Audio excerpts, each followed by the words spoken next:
మహాత్మా గాంధీ జాతీయ గ్రామీణ ఉపాధి హామీ చట్టం కమ్యూనిస్టు పార్టీల ఒత్తిడి మేరకు యూపీఏ ప్రభుత్వ హయాంలో 2005లో చట్టంగా మార్చడం జరిగింది. ఈ దేశంలో గ్రామీణ ప్రాంతంలో ఉన్నటువంటి ప్రజలు పని లేక ఇతర రాష్ట్రాలకి, ఇతర జిల్లాలకి, పట్టణ ప్రాంతాలకి వలసపోతున్నటువంటి పరిస్థితుల్లో గ్రామీణ ప్రాంతాలన్నీ ఖాళీ,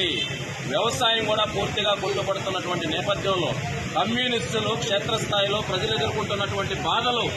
గమనించి పెట్టినటువంటి ఈ చట్టాన్ని ఈరోజు మన ఈ వామపక్షాల ఒత్తిడితో తీసుకొచ్చినటువంటి చట్టాన్ని కేంద్రంలో ఉన్నటువంటి బీజేపీ ప్రభుత్వం కార్పొరేట్లకి, పెట్టుబడిదారులకి ఊడిగం చేస్తూ ఈరోజు ఈ వలసలు లేనందువల్ల అతి కారుచౌకగా కూలీలు కానీ జీతానికి పనిచేసేటటువంటి వాళ్ళకి దొరకడం లేదు. కాబట్టి ఆధునిక బానిసల్ని కార్పొరేట్లకి, పెట్టుబడిదారులకి తయారు చేసేందుకు ఈరోజు ఈ ఉపాధి హామీ చట్టాన్ని మరోసారి నీరుగారుస్తూ